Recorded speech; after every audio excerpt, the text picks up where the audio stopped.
Nous allons étudier le Daf Aïn Dalet dans Masechet Baba Kama et nous allons reprendre quelques lignes à la fin du Daf Aïn Gimel Hamoud Bet. Amar Abaye, Abaye dit Lo Dafrinhu Beazminhu. On va d'abord rappeler ce qu'on disait. Rava nous disait que la Akrasha était considérée comme Trilat Azama lorsque deux témoins sont contredits sur leur témoignage. Ça s'appelle déjà un début de Azama. Azama, c'est le fait de dire qu'ils étaient ailleurs. Et donc, on leur appliquera la sanction qu'ils ont cherché à faire appliquer par leur mensonge. Mais nous dit Rava, la krasha, le fait d'être contredit sur les faits, et la azama, le fait de dire qu'ils étaient ailleurs, sont finalement un seul et même processus qui peut se faire parfois en plusieurs fois, d'où apprenait Sarava d'une déduction à cause d'une braïta qui disait qu'on avait des témoins qui témoignaient que quelqu'un avait aveuglé son serviteur, lui avait crevé un œil et lui avait fait tomber une dent. Et on disait que s'ils sont zomemim, les hadim devront payer la valeur de l'œil au Eved.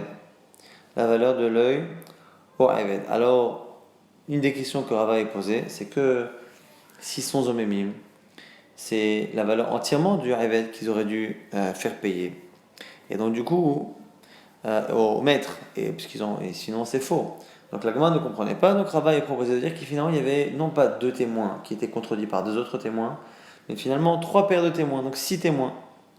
Deux témoins qui témoignent sur un ordre, deux autres témoins qui viennent dire que l'ordre des événements était inverse, non pas d'abord la dent et après l'œil, mais l'œil et après la dent, et la deuxième paire de témoins, qui devient après eux-mêmes par une troisième paire de témoins, et du coup, selon Rava, la paire qui est au milieu a été contredite par ce que les premiers témoins ont dit au niveau de la chronologie des faits.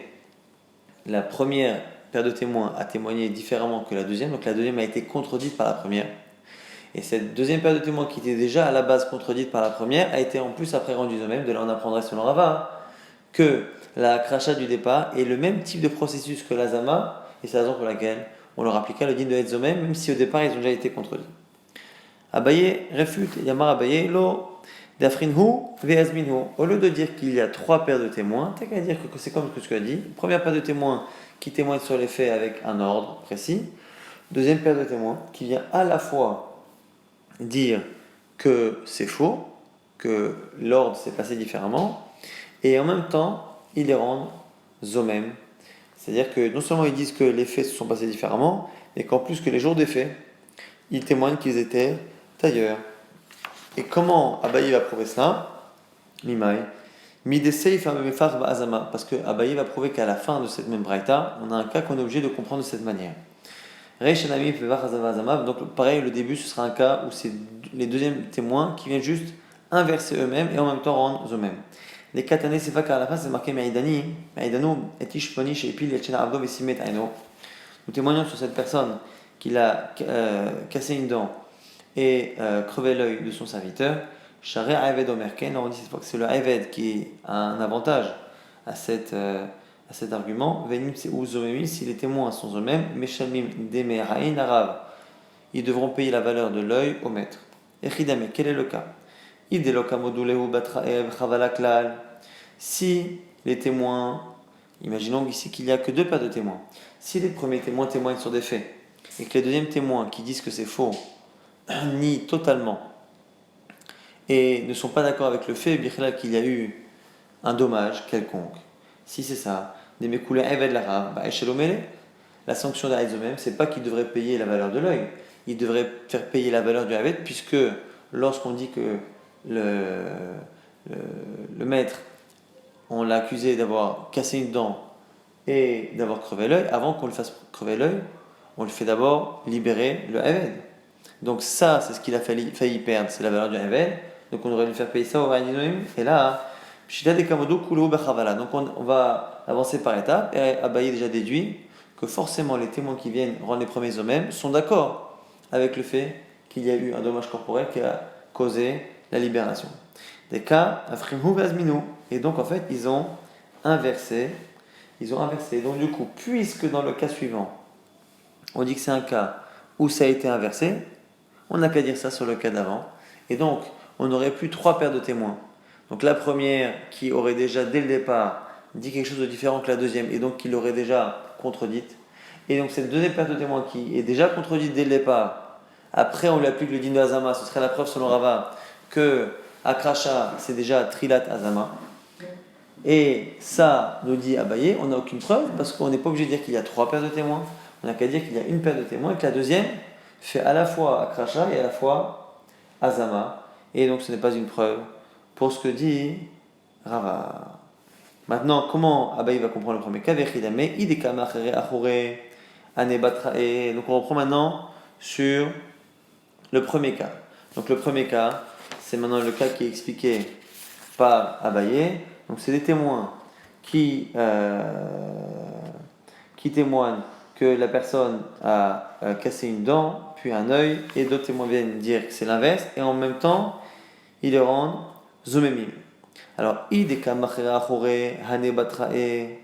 alors, quand ils disent que ce jour-là, ils étaient ailleurs, ça veut dire que les faits se sont passés un autre jour.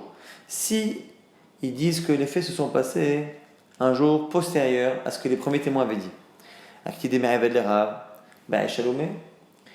là, on a un problème, c'est qu'il faudrait toujours que la Haïdinoïm paye la valeur de l'esclave totalement. Pourquoi? Puisque, finalement, même s'ils sont d'accord avec le fait qu'il y a eu finalement une blessure avec une libération, qui entraîne une libération, puisqu'au moment où les témoins ont témoigné, ils ont témoigné sur un jour où en réalité cette blessure n'avait pas encore eu lieu. Donc ils ont témoigné sur une réalité où l'esclave n'était pas encore libéré, et donc ils ont cherché à libérer un esclave qui ne l'était pas encore. Puisqu'au moment où il cherche à faire payer au maître la valeur de son esclave, il n'est pas encore capable de le payer. Et là, et donc pour expliquer que on ne fait pas payer ici au Hadizouimim la valeur du Eved, il faut dire que les témoins qui viennent dire que le témoignage premier est faux, ils viennent dire qu'il est faux, mais qu'en fait, il s'est passé plus ou moins la même chose, mais avant. Alors il va continuer, il dit Ve'i de l'Oramad Bedin. Et même si c'est comme ça, mais qu'il n'y a pas eu de jugement, Akti de Mekula Eved l'Arabe, Maïchalomele, il devrait toujours payer la totalité du Eved, Akti Gavra, le Mechayev, car le propriétaire n'est pas encore Chayav, Nagid. Que ces faux témoins inventent une histoire, que mardi, le maître a blessé son serviteur et doit le libérer. Viennent des témoins dire que ce mardi, c'est faux, ça ne s'est pas passé ce mardi-là, ce mardi, ces témoins étaient ailleurs, donc ils sont zomémim, mais ils sont d'accord que le lundi, donc la veille, effectivement, il y a une blessure qui provoquait la libération. Là, dans ce cas-là, on peut comprendre, mais même si le lundi, effectivement, il y a eu cette blessure, mais qu'il n'y a pas eu de Beddin qui a vu cette situation et qui a commencé à juger, comme c'est un knas, le fait de libérer le serviteur, c'est un knas que la Torah a donné, on ne peut pas dire que le propriétaire doit payer sans qu'on ait été au Beddin. Et donc, comme on n'a pas été au Beddin, il n'est pas encore chayav, il est encore innocent. Comme il est innocent, lorsque les témoins disent que mardi, il a fait quelque chose, ils sont en train de faire payer à quelqu'un qui est pour l'instant innocent, qui n'a pas de dette. Et là, Da'amat Beddin. Donc, on veut dire qu'il a été au Beddin. Donc, si on explique le premier cas selon Abaye, c'est un cas où, effectivement, les deuxièmes paires de témoins inversent la situation et les rendent eux-mêmes, mais on est contraint de dire que ce qu'ils décrivent, même dans l'ordre inverse, c'est forcément déroulé avant ce que les premiers faux témoins ont donné comme date. Et forcément, il faut aussi qu'il y ait eu déjà une première Armada avait dit qu'ils ont été au Beddin pour cela. Sinon, c'est toute la valeur du réveil du serviteur qu'il aurait fallu payer. Maintenant, on reprend la lecture de Rava. Rava avait dit que dans ce cas-là, donc dans le premier cas, première paire de témoins qui témoignent sur une situation. Deuxième paire de témoins qui vient, qui décrit différemment. Et selon Rava, troisième paire de témoins qui vient dire que ce qu'ont dit les deuxièmes témoins, c'est pas possible puisqu'ils étaient ailleurs. Et donc, on avait dit que selon Rava, ces témoins intermédiaires, cette deuxième paire de témoins a été contredite au préalable par la première paire de témoins qui a décrit la situation différemment, et puis été contredite par ceux qui les ont rendus eux-mêmes. L'Agma se pose une question par rapport à cela. Pose la question ici à Ravashi, d'où qu'il y a des Rava Mecha. Comment Rava déduit cela? Il est ma Mereisha, si c'est ce premier cas donc on a dit, Reisha Mika Mika Hashem Etziae. Est-ce que tu peux dire que les témoins intermédiaires, les deuxièmes paires de témoins, a été contredite? Keban de Ilomitazme, Sahaduta Kevatai Ukakaima. C'est pas vrai parce que finalement, sans être eux-mêmes, le Haïdout tient des Dina Kevatai Upaskina, parce que finalement on tient, comme ce qu'ils disent, Yesh Bichlal, Mataimane, parce qu'il y a dans 200, il y a 100. Et donc finalement, ce que eux ont dit, c'est vrai. Donc on avait dit c'était quoi le cas? Les premiers témoins disent qu'il y a eu un premier choc qui a libéré le révèle sur la dent, mais après il a crevé l'œil. Et donc du coup, le maître doit libérer l'esclave et payer en plus la valeur d'un œil. Viennent les seconds témoins et disent que ça s'est passé différemment. Ils disent que d'abord l'œil a été crevé et après la dent a été cassée. Donc le serviteur doit être libéré à cause de l'œil, mais on ne doit payer que la dent. Au final, quand on dit que les seconds témoins ont été contredits par les premiers, c'est pas vrai, puisque les seconds témoins ne demandent à payer que la dent, et le premier témoin qui dit ça s'est passé différemment, il demande à payer plus que la dent, il demande à payer l'œil. Or, dans la valeur d'un œil, il y a au moins la valeur d'une dent. Et donc, on ne peut pas affirmer que les seconds témoins, la seconde paire de témoins a été contredite. Elle n'a pas été contredite. Au contraire, ce qu'elle a demandé qu'on l'on paye, la première paire de témoins disait la même chose, voire plus. Les Yuchamatimane, il car kamae, ou des kamikachaché, mitsae, l'homme karaché midi. Autant les premiers témoins sont contredits par les seconds, parce que les premiers demandaient une grande somme, la valeur de l'œil, et les seconds disent qu'il n'y a à payer que la valeur d'une dent. Par contre, les seconds témoins qui demandent la valeur d'une dent ne sont pas contredits par ceux qui demandent plus. Donc il n'y a pas de contradiction. Et donc comment Rava peut-il dire que ici, on a une preuve que la Hazama de la fin n'a pas été empêchée par la akracha, la contradiction que les seconds témoins ont eue par les premiers. Donc c'est la preuve que l'akracha est un début d'Azama. C'est faux, puisque on voit bien que les seconds témoins n'ont pas été contredits. Amar, les réponses, Rava Sarami de Reisha, Shalosh Kitot, Seifanami Shalosh Kitot. On est obligé de dire que selon Rava, puisqu'il a été contraint d'expliquer le début comme étant un cas où il y a 3 paires de témoins, il expliquera le second cas d'après comme 3 paires de témoins. Vedaïg Meseifa, et il déduit ça de la fin. Kegon, Deatu Beitre Ve'amre, Ipilechino, Vesime et Eno. Et donc c'est ça le cas, le second cas que Abaye avait vu comme étant un cas avec 2 paires de témoins, lui il le voit comme 3 paires de témoins, comme le premier cas. Donc les premiers témoins ont dit il a cassé une dent et après il a crevé l'œil. Ou parce qu'il est l'Edina Apumayu, et on a tranché la lacha, et on l'a demandé de payer donc, de libérer l'esclave et de payer la valeur de l'œil. La Toubetre Acharine Amre, Simet Ainove et Pilechino viennent 2 témoins dire que l'ordre a été différent, que finalement d'abord il y a eu un œil crevé qui a provoqué la libération et après la dent cassée, donc il n'y a que la dent à payer en plus de la libération. Et Kama craché le Oulane Kamae, et Nitse Ozomemim Kamae. Et non seulement les premiers témoins sont contredits, mais les premiers témoins sont rendus aussi Zomemim, Meshalmim, Deme Haïn, la Rav. À ce moment-là, ils vont payer la différence qu'il y a entre une dent et un œil, qui est le surplus qu'ils ont cherché à faire payer au maître. Et de ce cas-là, avec 3 témoins, 3 paires de témoins, les premières paires de témoins qui disent un ordre, les secondes paires de témoins qui contredit, et troisième paire de témoins qui vient rendre zoomé les premiers. Et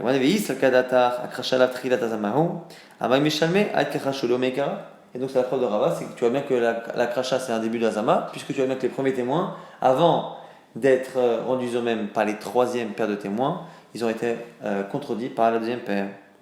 Et là ça c'est la preuve de Rava. Abaye répondrait à Marlach, allez, je peux comprendre à la limite que le premier cas, tu es plus ou moins contraint de le voir comme un cas où il y a 3 paires de témoins. Shari Katane Arav Omerken. Car il y a une des questions que tu as posées qui est vraie, c'est qu'on disait que le maître avait un avantage. Et pour dire que le maître a un avantage, on est obligé de dire que finalement, avant même le témoignage qui est cité dans la Braïta, où on disait qu'il avait d'abord crevé l'œil, puis cassé une dent, on est obligé de dire qu'au préalable, il y a des témoins qui ont dit l'inverse, qu'il a d'abord cassé une dent qui libère les révèles, puis était chayav d'un œil, Et comme la première paire de témoins dit qu'il faut payer un œil et que la seconde, qui est citée dans la Braïta, dit qu'il faut payer une dent, c'est là où on peut dire que le maître a un avantage. Et là, c'est Falamali, Shalosh Kitot. Mais le cas d'après, pour dire qu'il y a 3 Kitot, 3 groupes, Shari Aved Omerken, on a dit quoi? Que le Eved il a un avantage. Eved Kol Deou Memarama, Deni Chale, Deni Pouk Lechaout. Le Eved, on n'a pas de preuve de cette phrase, que ça s'est passé dans tel ordre ou pas, et qu'il y a eu finalement 2 paires de témoins avant Azama, puisque le fait que le Eved soit libéré, quoi qu'il arrive, c'est quelque chose qui l'arrange, et donc c'est la raison pour laquelle on ne peut pas déduire cela. Donc on a cette marloquette Abaye vers Rava.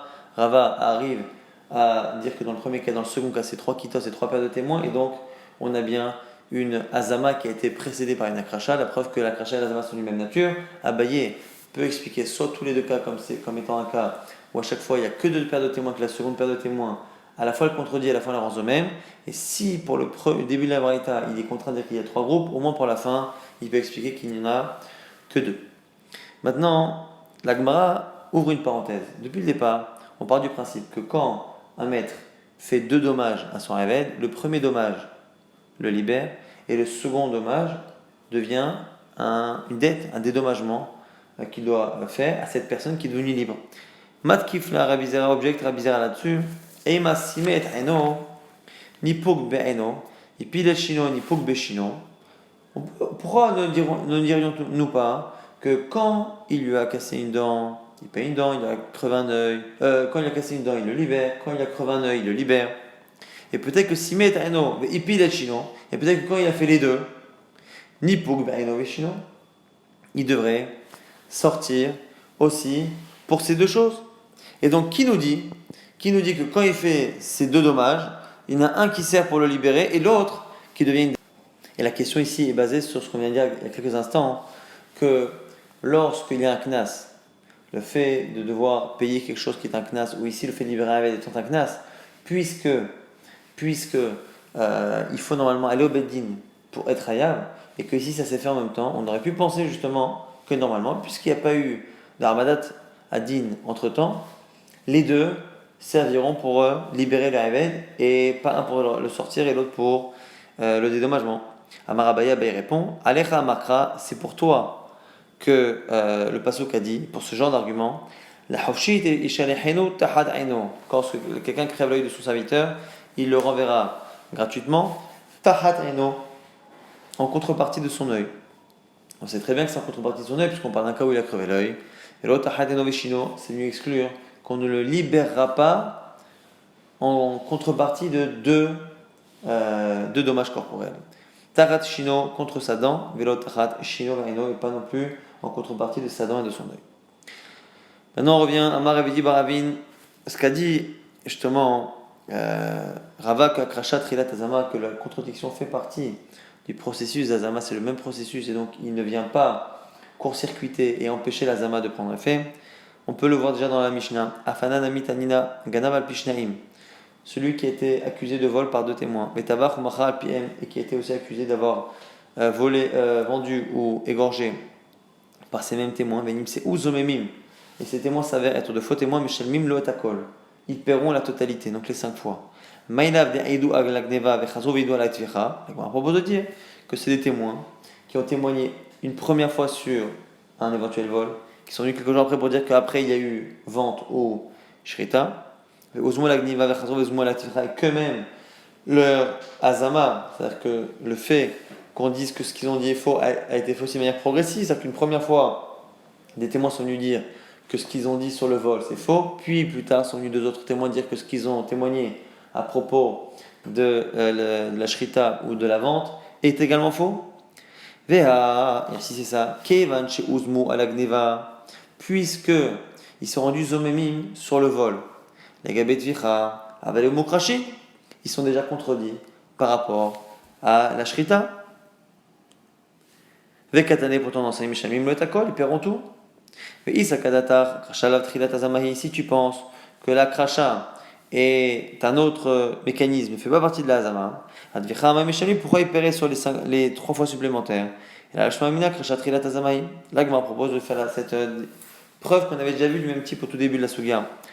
Amre, achavi maskinan, kegon she uzmo la advicha trila. La Gmar propose de dire que c'est peut-être un cas ou bien qu'ils aient témoigné d'abord sur le vol, puis sur la shrita, ils ont été rendus eux-mêmes sur la shrita, et après sur la Geneva sur le vol. La Gemara c'est pareil.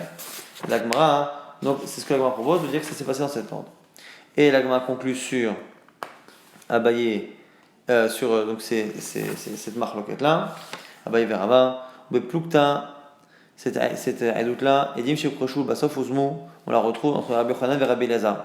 Khadama Neragim, Khadama et Neragim, des témoins qui sont contredits et après sont rendus au Memim, on les met à mort. Un dit on les met à mort, l'autre dit on les met pas à mort. Marloquette Rabbi Yochanan et Rabbi Elazar, sans que l'on sache pour l'instant qui a dit quoi. La Gemara dit Tistayem, tu peux conclure. Les Rabbi Elazar ou les Kama ou des Amar et Neragim, que c'est Rabbi Elazar qui pense qu'on ne les met pas à mort. Pourquoi? Des Amar, Rabbi Elazar dit par ailleurs, Edim Shukreshu Benefesh, des témoins qui ont été contredits par rapport à un témoignage sur la mort de quelqu'un. Ils ont témoigné, accusé quelqu'un d'avoir tué, et ils ne sont pas rendus eux-mêmes, c'est pas qu'on dit qu'ils étaient ailleurs ce jour-là, mais viennent deux personnes dire que c'est faux. Ce qu'ils disent est faux, ça ne s'est pas passé comme ça. Lokin, on leur applique Malkout. On leur donne des coups parce qu'ils ont transgressé l'interdit de l'otarne beracha et shaker, de faire un faux témoignage contre son prochain. Et si Rabbi Elazar était celui qui pensait que des témoins qui sont eux-mêmes et qui ont été contredits auparavant sont mis à mort, alors dans ce cas-là, à Maïlokin, on ne devrait pas essayer de les frapper. Pourquoi?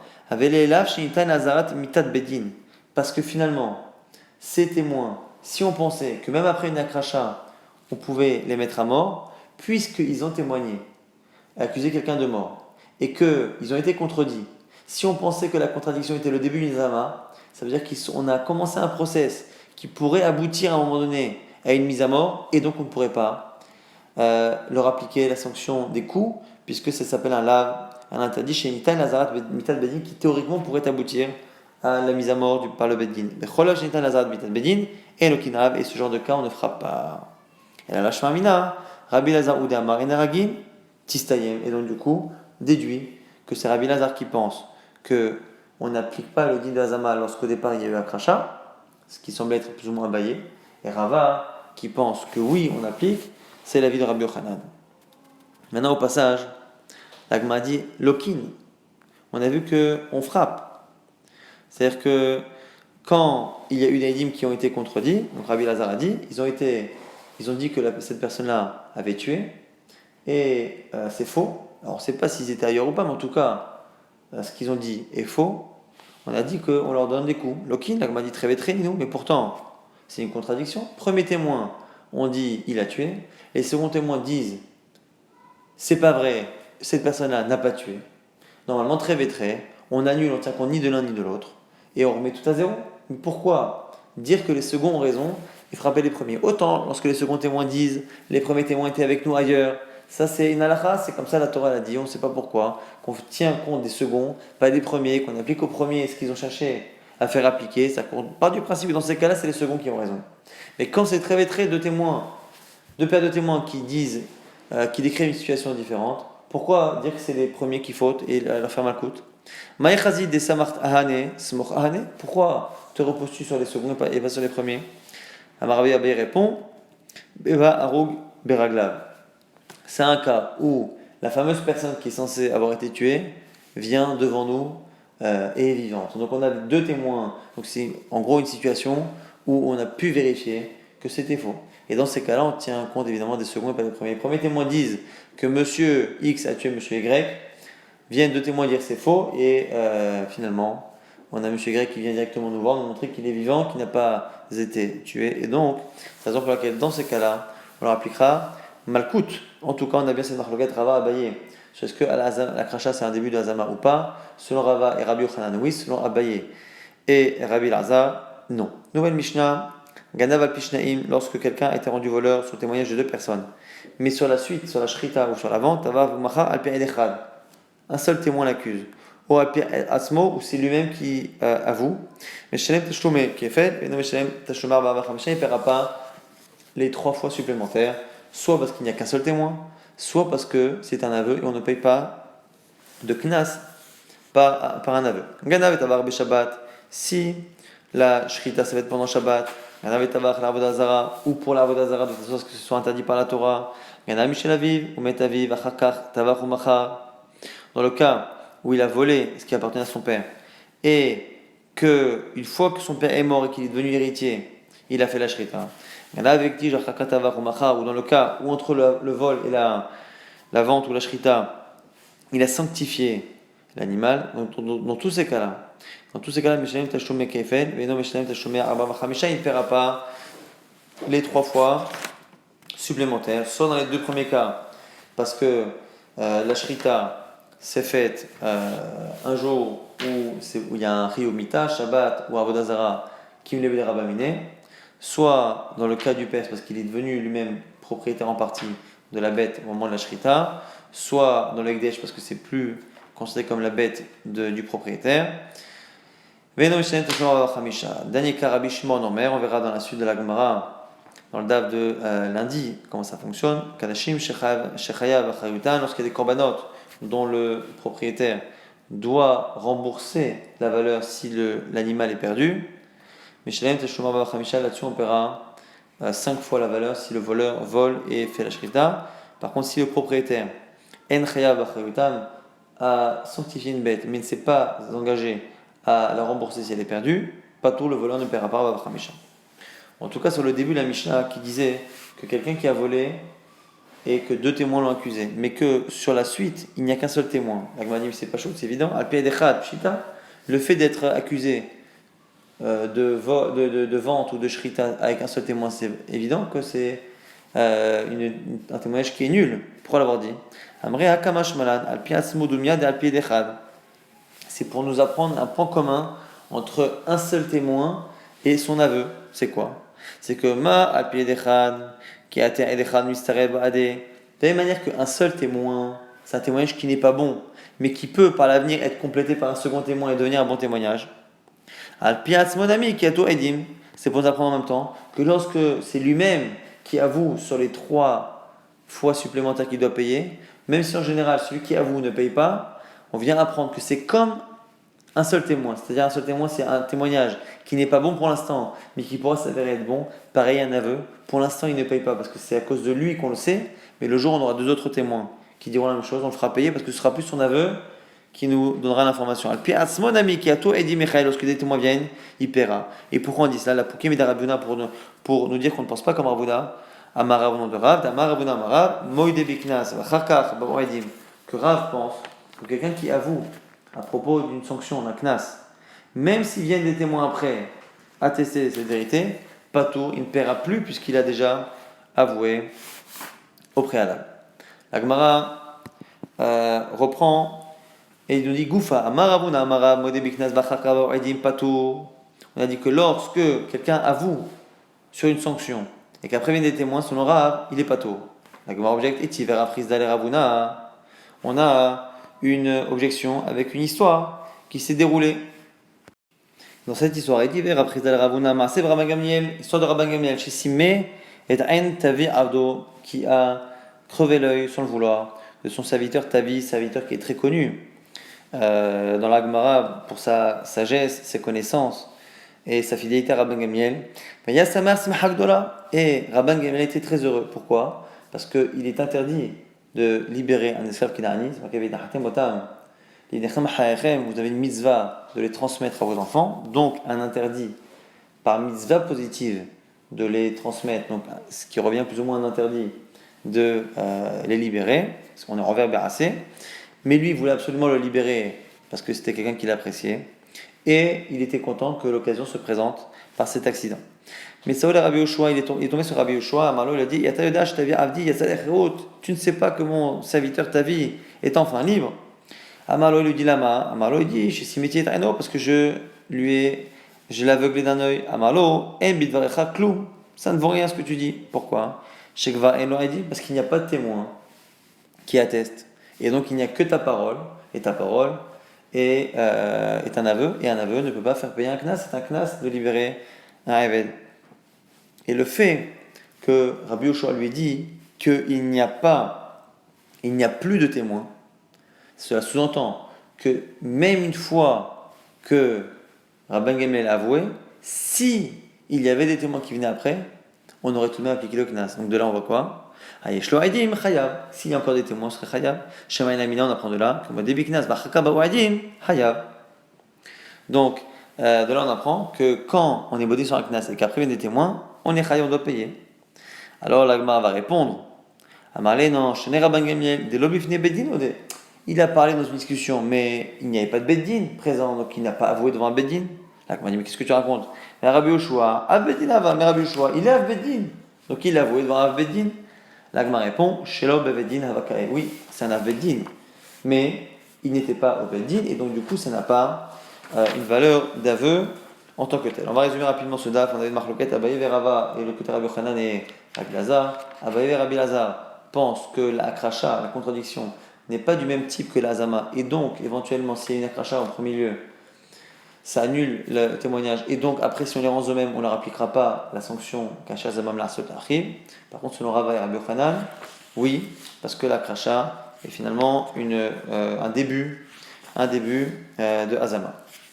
On a vu que on avait une marloquette entre Rav d'un côté et la Gemara qui déduit en tout cas de notre Mishnah une marloquette. Est-ce que lorsque on a un knas, celui qui avoue pour un knas, il est modé biknas, et après il y a des témoins, est-ce qu'il deviendra chayav ou pas? Selon Rav, non.